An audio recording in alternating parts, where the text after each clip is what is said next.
इस चलचित्र में हम आपको कोई संसार का ज्ञान नहीं देने वाले हैं। इसे बस ऐसे मान लीजिए कि हमने लोगों और खुद को देखा, समझा, परखा, सोच विचार किया और जो सीखा उसे सरल भाषा में आपके समक्ष व्यक्त कर देंगे। इस वक्त हाँ हम शुद्ध हिंदी का उपयोग कर रहे हैं, पर चिंता न करें, पूरा चलचित्र ऐसा नहीं होने वाला है, या हो भी जाएगा तो हु केयर्स। इस वीडियो में मैंने दुख, पीड़ा और त्राहिमाम को एक्सप्लोर करने की कोशिश की है और शायद तुम्हें कुछ नया नजरिया मिल जाए। हमारा पहला प्रश्न है कि दुख आ कहां से रहा है। हम देखते हैं कि लोग पैसों के लिए किसी भी हद तक गिर के किसी की भी ढूंढियों के बीच में जीप दे रहे हैं। हम देखते हैं कि लोग तरह तरह की अभद्रता देख के लाखों की तबाही कर रहे हैं। नशाबाजी, तंबाकू में डूब के सिनेमा हॉल के बीच एक बॉडी हॉरर ऐड चला देते हैं साले। ममता की जगह पिछवाड़े के रोंगटे खड़े हो जाते हैं उसको देख के। अभी के अभी पिक्चर हॉल में ये ऐड बंद हो जानी चाहिए।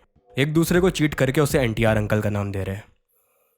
मैं होप करता हूं कि किसी को भी ये जोक ना समझ आए। हम देखते हैं कि लड़कियों को ढाल के पीछे सिकोड़ के रखो और लड़कों को हर उड़ते तीर के आगे तोंद फैलाए खड़ा कर दो। भीषण अनगिनत चीजें हैं, जहां नजरें फेरी वहां चुती आप। तो ये सारी अनगिनत बातों को अगर हम कंप्रेस कर दे तो टोटल 4 चीजें हैं जिससे इस दुनिया में पैदा हुआ हर व्यक्ति गुजरेगा ही गुजरेगा। धर्म, अर्थ, काम और मोक्ष। इन चारों को कठिन भाषा में हम पुरुषार्थ कहते हैं, लेकिन नाम मैंने यहाँ सिर्फ तुम लोगों को रिसर्च करने के लिए दिया है। और लड़कियां सोचेंगी कि पुरुष का अर्थ है तो हम क्या करें, तो तुम इसे स्त्री अर्थ की तरह देख लो। मेन है कि इसे हम क्या समझ सकते हैं। फटाफट इन चारों को खत्म करते हैं। धर्म में ह्यूमन की गुड क्वालिटीज आ जाएंगी, जैसे कर्तव्य, जिम्मेदारी, मॉरल वैल्यूज और अमिताभ बच्चन के फेमस 3 शब्द परंपरा, प्रतिष्ठा और अनुशासन। दूसरा आता है अर्थ, आर्थिक सुविधा, धन, दौलत, शौहरत, इजी, कोई भी ऐसी चीज जो तुम्हें प्रैक्टिकल जीवन जीने में आसानी दे। तीसरा आता है काम। इसे तुम ऐसे ले लो कि गुड फीलिंग हो रही है, एक्सप्लोरेशन हो रहा है, लग्जरी, आर्टिस्टिक एक्सप्रेशन, बाकी हर प्रकार की छिछोरता, किसी के भी प्रति तुम्हारा प्यार जाग रहा है, इश्क हो रहा है। काम को सबसे जल्दी ही लोग जज करते हैं, पर हाँ ऑब्वियसली इसके बिना दुनिया ब्लीक हो जाएगी। और आखिर में आता है मोक्ष, मुक्ति, डिटैचमेंट। अब असली मोक्ष तो हर प्रकार के सांसारिक मोह माया से मुक्त होने को कहेंगे, जो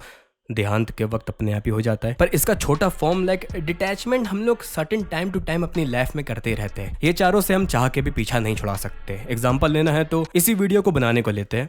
धर्म की नजरों से देखेंगे तो इस वीडियो के द्वारा किसी ने कुछ सीख लिया तो मुझे हल्की सी खुशी हो जाएगी। अर्थ की नजरों से देखेंगे तो ये वीडियो अच्छे व्यूज ले गई तो मुझे फायदा होगा, या फिर पैसे कमा ले तो और फायदा होगा। काम की नजरों से देखेंगे तो मैं अपने थॉट्स को एक्सप्रेस कर रहा हूँ, क्रिएटिव काम कर रहा हूँ। यहाँ तक कि ये सारे कॉन्सेप्ट्स को एक्सप्लोर करना सब काम में आ जाएगा। लास्ट में मोक्ष इसमें फुल्ली नहीं बैठेगा, पर इस वीडियो को खत्म करने के बाद मैं दूसरे वीडियो में काम करूंगा और कुछ समय बाद जाके मेरा इससे उस लेवल पे गहरा रिश्ता नहीं होगा। तो हाँ, मैंने खुद को इससे डिटैच कर लिया है। हम लोगों को मैकेनिज्म समझ में आ गया है कि मनुष्य की जिंदगी इन चारों से ही घिरी है और कभी कभी ये चारों एक साथ ही हो जाते हैं। हमने फ्रेमवर्क समझ लिया है। तो भाई अब दुख आखिर कहां से आ रहा है?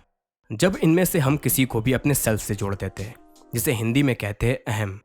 अहम वर्क कैसे करता है? तो पहले अर्थ को ले लेते हैं। हमें अपने फ्यूचर सिक्योरिटी के लिए सर्टेन अमाउंट ऑफ आर्थिक नेसेसरी थी, हमने उसे अचीव कर लिया। अब ये अगर हमारे अहम से जुड़ गया है तो हमारे पास जब उतना अमाउंट नहीं होगा तो हमें दुख होगा। या हमने इस चीज को अहम से जोड़ लिया है कि मुझे और सिक्योरिटी चाहिए और अमाउंट चाहिए, तो तुम्हारा गोल आगे बढ़ता ही जाएगा और फिर से तुम्हें दुख होगा क्योंकि नथिंग इज इनफ। सेम काम को लेंगे तो इसके अहम में भी जिज्ञासा तुम्हें खाई जा रही है। इन्फॉर्मेशन कंज्यूम करने की भूख मिटे नहीं मिट रही है, और जानना है और महसूस करना है और छिछोरता करनी है। धर्म का काफी पेचीदा होता है, पर धर्म सबसे जल्दी अहम से जुड़ता है। इसका एग्जाम्पल इंटरनेट एज में बहुत साफ दिखता है। कोई भी इंटरनेट में वैसी चीज करता दिख गया जैसे गाली गलौज कर रहे हैं, या जैसे कोई लड़की नाच दे रही है तो लोगों को ऑफेंसिव लग रहा है। किसी प्रकार से हमने देखा कि भाई यहाँ धर्म का पालन नहीं हो रहा है तो हमारे दुख हुआ, और फिर दूसरे के प्रति बुरे भाव और निंदा चालू हो गई। और अहम को खुद से हटाने को ही हम मुक्ति, मोक्ष और डिटैचमेंट कहते हैं। तो हमें दुख का स्रोत मिल गया है। अब आगे 2 रास्ते हैं। सबसे पहला है प्रैक्टिकल वे, कि हमें पता चल गया है कि दुख कहां से आ रहा है, लेकिन उसे साइड में रख के भी हम लगातार कर्म में खुद को घिस सकते हैं, क्योंकि हमें पता है कि भविष्य में होने वाली चीज हमारे कंट्रोल में है नहीं। तो अभी इतने समय जो एक्शन समझ में आ रहा है वो ले लेते हैं। दुख और ओवर थिंकिंग से अवेयर है, पर उसे हाँ ठीक अब चुप हो जाओ कह के भी कर्म करते रह सकते हैं। इस पे मैंने अपनी पिछली वीडियो पे बहुत ही डिटेल डिस्कशन किया था, तो कोई इंटरेस्टेड है तो जाके देख सकते हैं। इस वीडियो में मैं एक कदम और आगे जाना चाहता हूँ कि दुख उत्पन्न करने वाले सबसे बड़े कांटे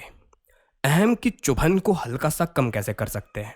और उसके लिए हमें यह समझना पड़ेगा कि हमारे दिमाग में सोच आखिर आती ही कहां से है, और उससे भी जरूरी क्या हम अपने थॉट्स को कंट्रोल कर सकते हैं। रामानुजन कहते थे कि उनके दिमाग में कई बार अचानक से नंबर्स, सॉल्यूशंस और फॉर्मूलेस आ जाते थे, जिन्हें वो कहते थे कि भगवान उनके द्वारा बात कर रहे हैं। सेम वेस्ट में एक कॉन्सेप्ट है कि क्रिएटिव काम लगातार करते रहो, क्योंकि म्यूज कभी भी स्ट्राइक कर सकता है। यानी कि क्रिएटिव काम के बीच में कभी कभी बहुत धाकड़ आइडिया दिमाग में आ जाता है और तुम्हें लगता है कि भाई ये कहां से सोच दिया मैंने। साइंस इसमें कहता है कि थॉट्स और इनसाइट्स का ऐसे रैंडमली पॉप करना दिमाग की वन ऑफ द प्रॉपर्टी है। तो उससे हमारे लिए एक सबसे जरूरी बात ये आती है कि हम अपने थॉट्स को कंट्रोल नहीं कर सकते। इसे समझना है तो इस वीडियो को देखते समय तुम जो कुछ भी सोच रहे हो या सोच रही हो वो मेरे शब्दों के द्वारा हो रहा है, तुम्हारा उसमें कोई कंट्रोल नहीं है। मैंने एक शब्द बोला कि हाथी, तो तुम्हारे दिमाग में तुरंत हाथी बन जाएगा। पर हमारे कंट्रोल में ये जरूर है कि उन थॉट्स के साथ हम क्या कर सकते हैं, किस थॉट को हमें एक्सेप्ट करना है और किसे नहीं। और जिस थॉट को हमने अपनी पहचान से जोड़ दिया वही अहम या अटैचमेंट बन जाता है। मैं इसे और क्लियर करने के लिए अपना एग्जांपल बताता हूँ कि मैं इसे कैसे समझता हूँ। मैं एक दिन अपने ओल्ड सॉन्ग्स के लिरिक्स को सुन रहा था और सोचने लगा कि भाई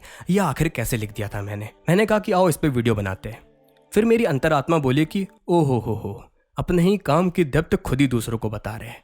और तब मुझे स्ट्राइक हुआ कि मैं इसे अपना काम ले ही क्यों रहा हूँ, मैं क्यों खुद को इतना बड़ा तीरंदाज समझ रहा हूँ आखिर। उस दिन एक इंसान बैठा था जिसको एक आइडिया स्ट्राइक किया और उसने उससे जो क्रिएटिव वर्क कर सकते थे कर दिया। That's it. वो अब मैं नहीं हूँ। और ये जैसे ही मेरे क्लियर हुआ मुझे बहुत भीषण शांति हुई। मैं जब वीडियोस बनाता हूँ और सोचता हूँ कि क्या ये मेरी पर्सनैलिटी पे सूट करेगा, मेरे कैरेक्टर पे सूट करेगा, और ये सोच के स्क्रिप्ट्स को लिखने के बाद आगे कंटिन्यू करता ही नहीं हूँ। ओवर थिंकिंग खा जाती है मुझे। पर अब मैं सोचता हूँ कि सूट करे चाहे ना करे, मैं जब उस स्क्रिप्ट को लिख रहा था उस समय जो कैरेक्टर लिख रहा है वो है। मैंने जब वीडियो अपलोड कर दी तो वो अब पास्ट में जा चुका है। और अगर किसी ने उसे अच्छा कहा तो हाँ, मैं उसके लिए जेन्युइनली काफी खुश होऊंगा, क्योंकि चलो भाई उस आदमी से कोई तो रिलेट कर रहा है जिससे मैं भी एक समय करा करता था। कोई आके उस वीडियो के बारे में अगर खराब कह देगा तो दूर होकर गलती को समझ के मैं उसे सीख लूंगा। तो इस कारण ना मैं क्रिटिसिज्म में स्पाइरल करता हूँ और ना एप्रिसिएशन में। ये होते ही मेरी ओवर थिंकिंग बिल्कुल जीरो हो गई। पब्लिक में कोई गलती हो गई, हाँ ठीक, कोई अनबन हो गई, हाँ भूल जाओ उसको, गलती हुई, मन से सॉरी बोल के आगे बढ़ गए। और इस स्टेज पे मैं पहुंचा ही इसलिए हूँ क्योंकि मैंने नॉल लिख के मल्टीपल कैरेक्टर्स के व्यू पॉइंट से दुनिया को सोचा हुआ है। कॉन्स्टेंटली यूट्यूब के कमेंट्स में खुद की तारीफ और खुद के अगेंस्ट कमेंट्स को पढ़ के देर तक रिफ्लेक्ट किया हुआ है। मुझे एम्बिगिटी नॉर्मल लगने लगी है अब।